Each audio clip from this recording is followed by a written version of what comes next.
You came back to Budapest. What are your new impressions about the city, about Hungarians, and finally about the seminar?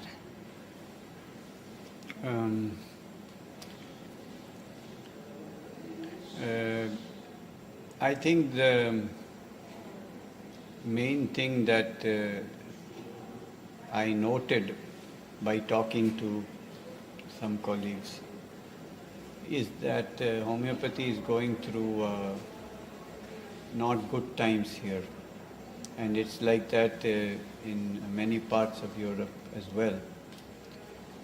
And there are many problems. First of all, negative publicity. Secondly, doctors leaving Hungary also and traveling abroad. The number of students in the schools coming down. So these are all very concerning because homeopathy is such a beautiful system that needs to be encouraged and practiced and can help a lot of people. So that was my main concern, and in what way I could contribute to helping the situation. Definitely in 2 or 3 ways. First of all, sharing the experience that we have in India with so many difficult cases that we handle with total freedom, and it's so popular over there.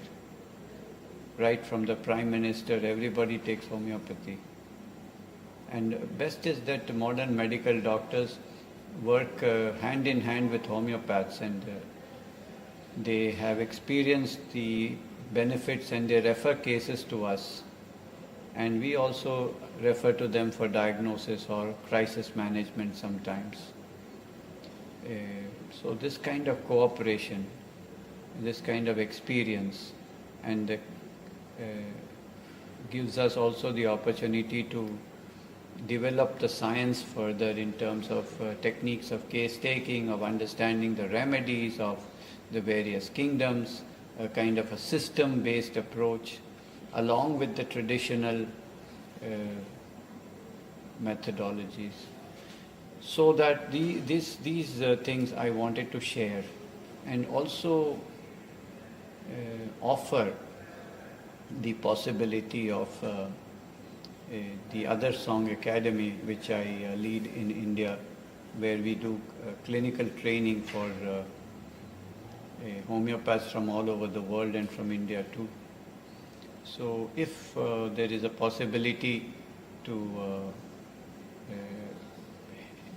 share our expertise and the treasure of information that we do have with our Hungarian colleagues, can help them. So these are some of the things I was thinking about. Thank you very much.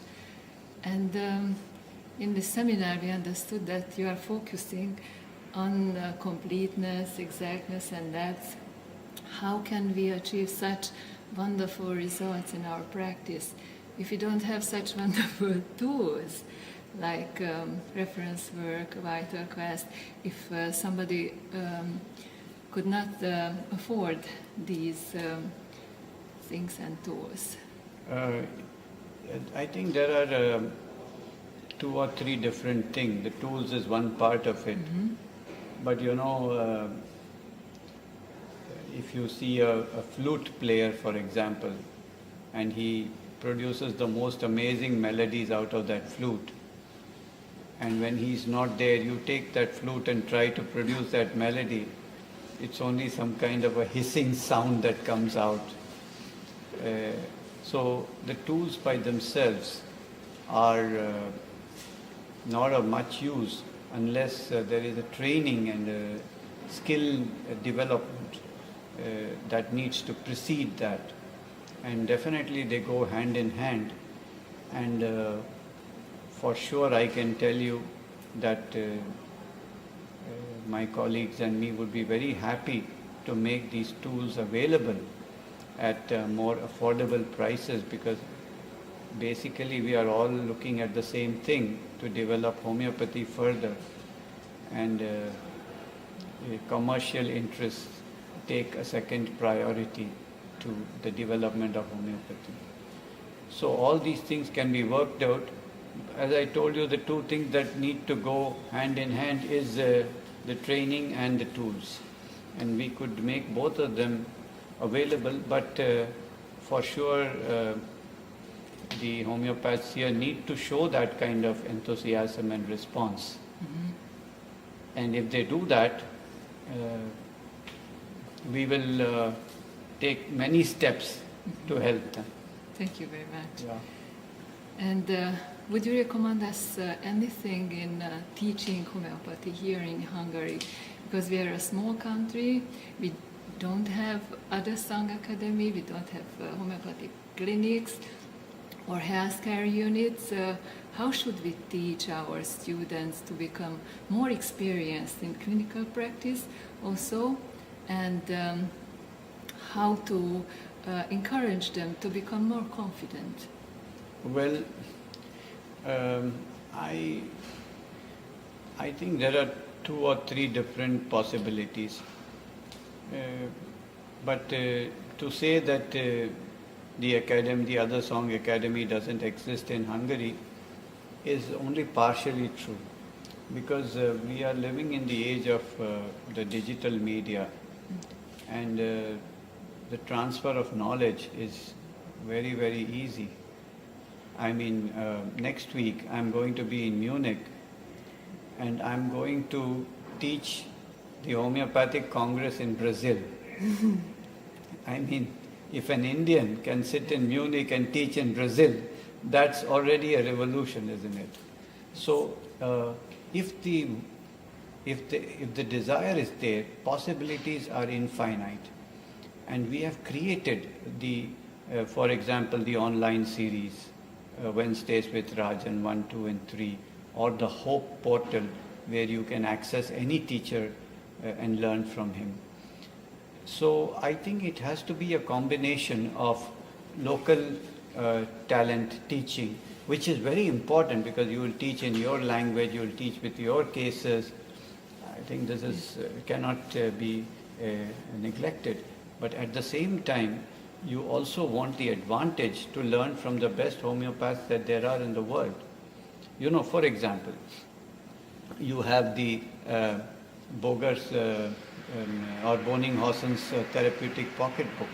Now there's a doctor in Switzerland, Heiner Frey, who uses this exclusively in his practice. It's the only book he uses. And he has developed a whole, and it can help in acute cases, and it can help in children, and he does a beautiful job. We invited him to India, to the Other Song Academy, and we spent time with him. And we recorded his lectures. They're available. So you could learn about his method from the expert. And also there's exchange of information. He attended our seminar, so he picked up some sensation method. So there are so many possibilities digitally that one should explore. And for example, in certain countries, let's say in Romania or in Brazil or even in England, and also in California, we have sent live cases from academy with the whole case, with the live explanation given there, recorded, with the Word document, with the analysis, with the remedy, and with the follow-up. So it's a whole capsule of one case. And we've sent these kind of cases to different parts of the world, and people learn. Roger Morrison in California has a whole group of people learning cases from the Other Song. So if there is a real burning desire, we have created so many possibilities and tools. But that desire, that enthusiasm must come. And of course, the other possibility is to bring a group of people to the Other Song or even if you elect or select a particular person as a teacher and send him, we could train that person up. We could do a lot. So I think once the intention is there, possibilities are there. Thank you. Many think that homeopathy is a kind of thing like a dinosaur. It's going to die or missing out in the very next future because so many attacks are happening. And what do you think of the future of homeopathy? You told that there will be a time that we don't need either homeopathy. No, that is the ideal. The ideal is to encourage people to develop healthy living and thinking style so that they don't fall sick. This is the ideal. I mean, it's not going to happen in the next foreseeable future. But if we have that as an ideal, we can go towards it. But as far as the future of homeopathy is concerned, I think that we should not think about it or predict about it. Just we have to assess what the situation is and do the very best we can. And just live in the present and do the best that you can. So that's the only way to be. Why should you think what's going to happen? Who knows? I mean, nobody knows what's going to happen tomorrow. But if you just live in the moment, what do we need to do? So we need to become better homeopaths. We need better training. We need better skills. We need better results. There's already in homeopathy, we have a divided house. We have many teachers. There is confusion. We are not sure about the remedy, about case taking, about so many problems. We need to address. We need to put our house in order rather than say what's happening outside. Yes. Let's get good. Number one, we need to come together. What is missing in homeopathy is unity. In any country I go, there are 4 organizations fighting with each other. It's normal. We say in India, 2 homeopaths means 3 associations, 1 each and 1 together. So we need to look at that and we need to come together for the greater good. And when we come together, we can also look at legal options, media, publicity, research, and so many. And there will be talent within the profession that could address. So for example, I'm no good at media or publicity, but there will be somebody. I know that there's a whole group called For Homeopathy in the UK that's doing amazing work. And in UK, where homeopathy went down really, really hard, now it's slowly picking up again because of the work of For Homeopathy, for homeopathy. Misha, no, his son more, Mani Norland, and the whole bunch of people. So it's a unity. So there's unity and there's division of the tasks, and they're doing a great job. So we need to emulate, and they are willing to lend their expertise to any country. For example, in Australia, they take all the material from For Homeopathy and use it because a lot has been created, right? So it's the same idea. Yeah. The other song creates content for teaching, the For Homeopathy for media. Somebody else will have a research thing. So instead of reinventing the wheel each time, we need to put our efforts together. And we should do that all the time. And that's the reason why I got together with Frederick Stroyens and created Homeopathy One. And we did a whole conference in Belgium last year, where the leaders of every school, you can imagine Sholton, Massimo, myself, Jeremy, Frederick, was all in the same platform. It was Misha and so many others. Yes, there. We need to create this. So if we just keep doing what we think is the right thing to do, the future will take care of itself in whatever way. We'll see. Thank you.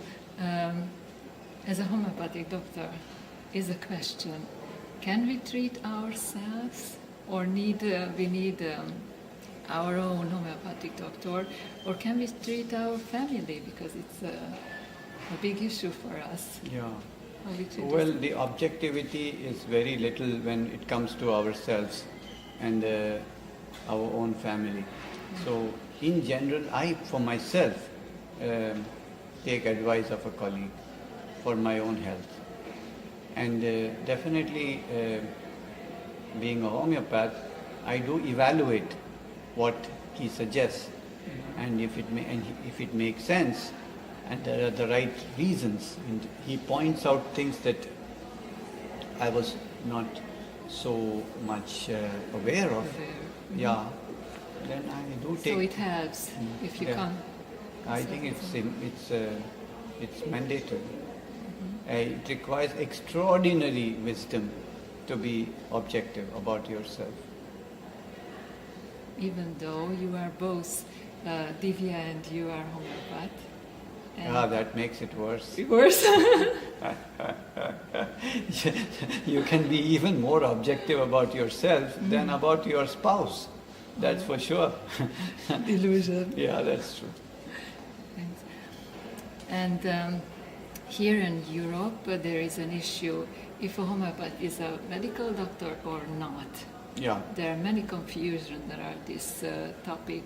What do you think? Should a homeopath be a medical doctor, or is not a matter of? Well, the ideal would be that the homeopath should have knowledge of medical subjects.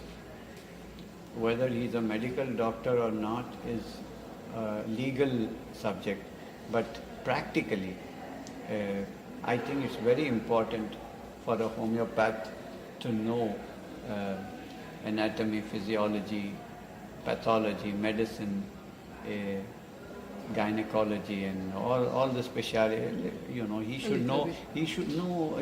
I think he should know as much as a medical doctor. He should know. You should know. He should know, and it's very important, because if you want to handle serious pathology and not just people who come to your clinic to talk to you about their anxiety and more mental, psychological thing, which is not wrong, but you want to handle cancer, you want to handle typhoid, you want to handle pneumonia, you want to handle multiple sclerosis, you should know what you're doing, what the symptoms are, what the diagnosis is, what the investigations are, how do you assess what. And in India, because a lot of people come to the homeopath as the first line of treatment, so it becomes vital for us to diagnose. We can't do it blindly. And so the system we have in India is that after you graduate from college, you either enter a homeopathic college or a modern medical college. And if you enter a homeopathic, and the duration is the same, you study 5.5 years full time. And you study every subject that the other one studies, except you don't study their pharmacology and they don't study the homeopathic therapeutics. So other than that, the education is nearly the same.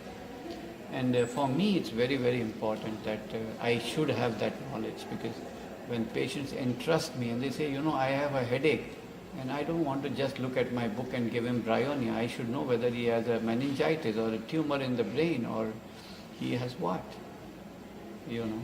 So, yeah. So I think that if the homeopath wants to take responsibility for more serious conditions, it's vital that he has that knowledge.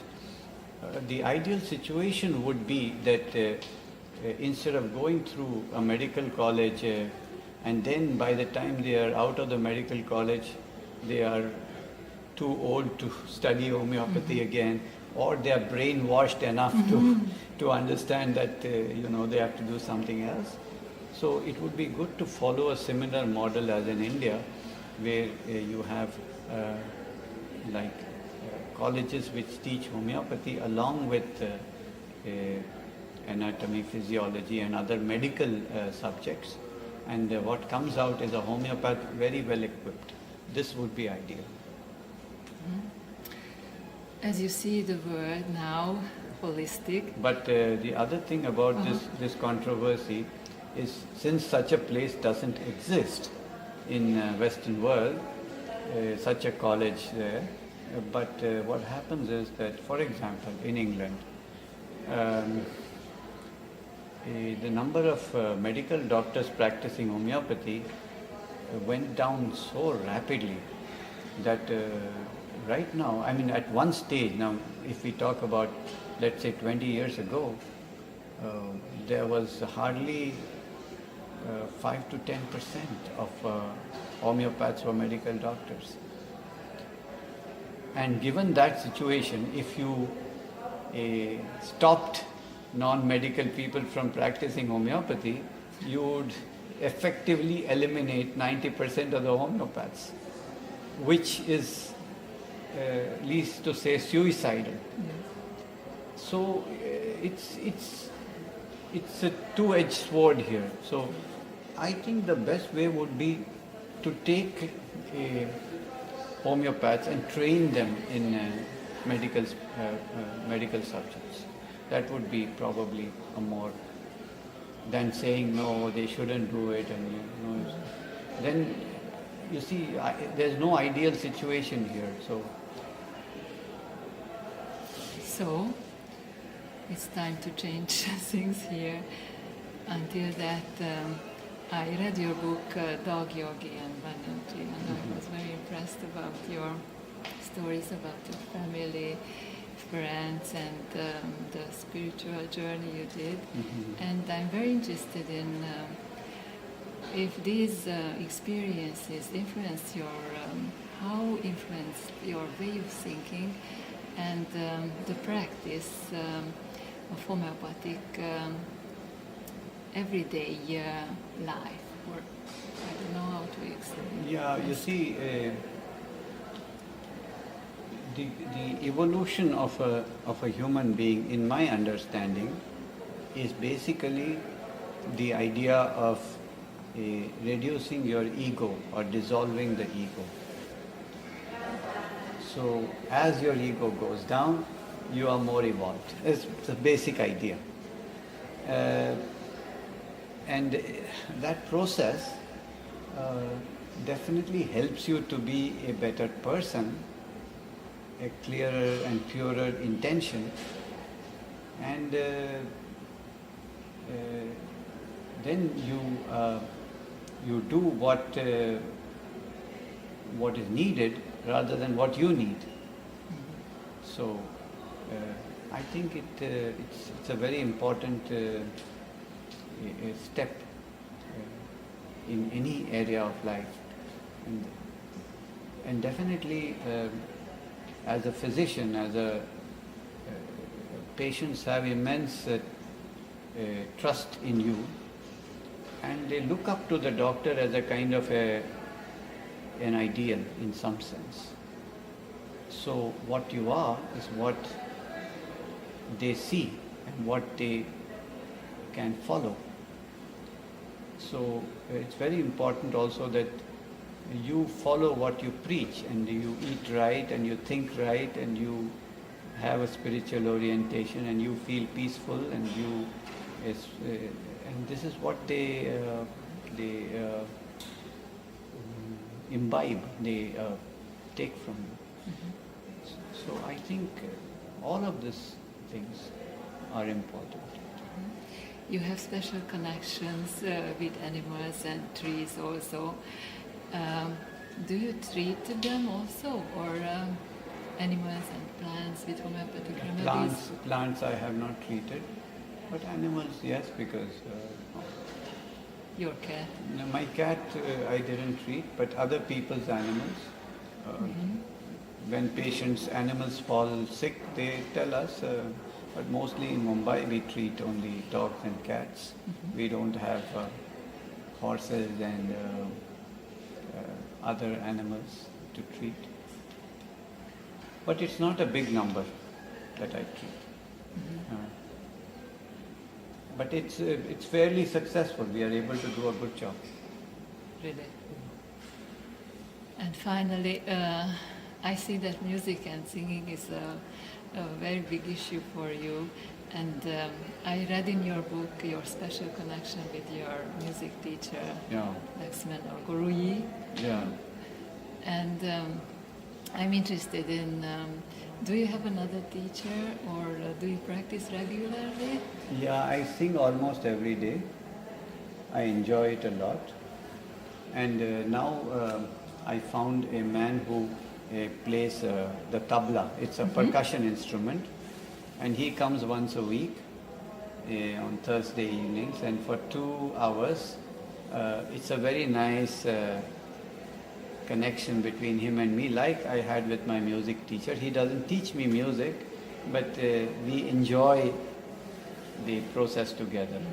And it's, yeah, he has a similar spirit.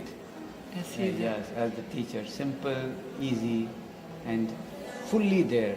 100%. We are both in the moment. The entire universe disappears. Only the music remains.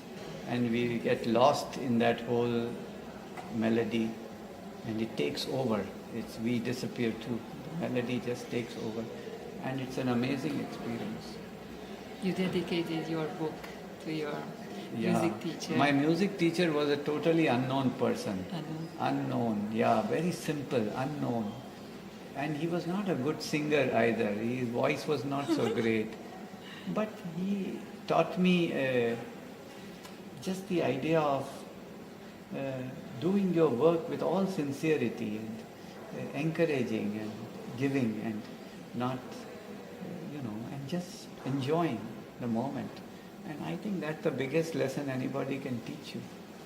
So I saw the book as an opportunity also to let people know about such people exist. We don't meet them so often, but they do, and they should be known.